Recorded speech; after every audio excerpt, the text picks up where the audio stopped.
BMC चुनाव को लेकर हलचल तेज हो गई है। बीजेपी शिवसेना के बीच पहले दौर की बातचीत हुई और इस बीच सीएम फडणवीस ने अजित पवार की एनसीपी को लेकर बड़ी बात कह दी है। सूत्र बता रहे हैं कि बीजेपी और शिवसेना के बीच जब बैठक शुरू हुई तो शिवसेना ने 50-50 के फॉर्मूले के साथ बात की शुरुआत की।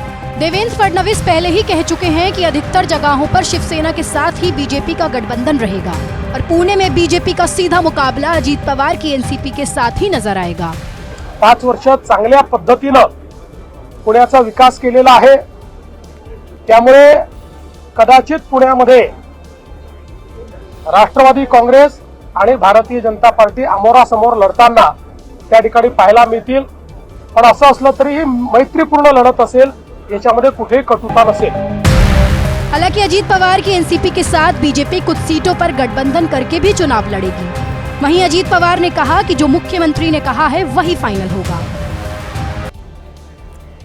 बीएमसी चुनाव के जरिए उद्धव ठाकरे की शिवसेना एक बार फिर अपनी सियासी मजबूती दिखाने के लिए रणनीति तैयार कर रही है और इस बार इसकी जिम्मेदारी आदित्य ठाकरे के कंधों पर है। मुंबई म्युनिसिपल कॉर्पोरेशन चुनाव की घोषणा होते ही आदित्य ठाकरे एक्टिव मोड में आ गए। आदित्य ठाकरे ने पार्टी के पदाधिकारियों और कार्यकर्ताओं की बैठक बुलाई। उद्धव ठाकरे की शिवसेना लोगों तक ये संदेश पहुंचाना चाहती है कि उसने मुंबई के लिए अब तक क्या क्या किया। इसके लिए पंच लाइन है, आओ गर्व से कहें कि हमने क्या किया। यही पंच लाइन पूरे चुनाव प्रचार के दौरान उद्धव गुट के शिव सैनिकों की जुबान पर सुनाई देगी। बीएमसी पर लंबे समय से उद्धव ठाकरे का कब्जा रहा है और इस बार भी उद्धव ठाकरे इसे हाथ से जाने नहीं देना चाहते। कांग्रेस ने कहा है कि बीएमसी चुनाव में महाविकास अघाड़ी की कोई भूमिका नहीं रहेगी, यानी कांग्रेस और उद्धव ठाकरे अलग अलग ये चुनाव लड़ेंगे। उधर दूसरी तरफ ठाकरे भाइयों की जोड़ी नजदीक आती जा रही है।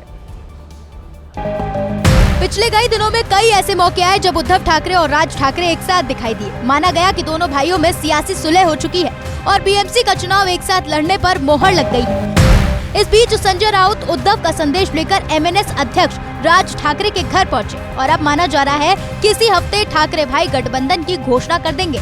दोनों भाइयों का मकसद ये है कि मराठी वोटों के बिखराव को रोका जाए और साथ खड़े होकर मजबूती दिखाई जाए। हालांकि खबर ये भी है कि उद्धव ठाकरे अभी भी कांग्रेस के साथ रखने की कोशिश कर रहे हैं। गोवा अग्निकांड के आरोपी और नाइट क्लब के को ऑनर गौरव लूथरा और सौरभ लूथरा को आज थाईलैंड से भारत लाया गया। दोपहर करीब 2 बजे इंडिगो की फ्लाइट से दोनों आरोपी दिल्ली एयरपोर्ट पहुंचे।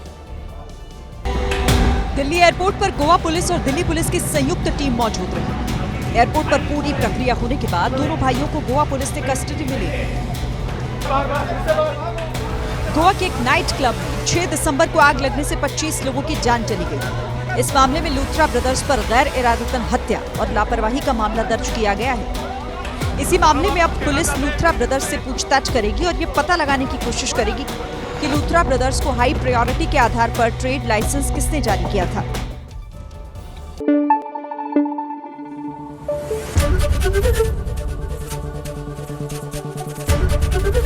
एबीपी न्यूज आपको रखे आगे।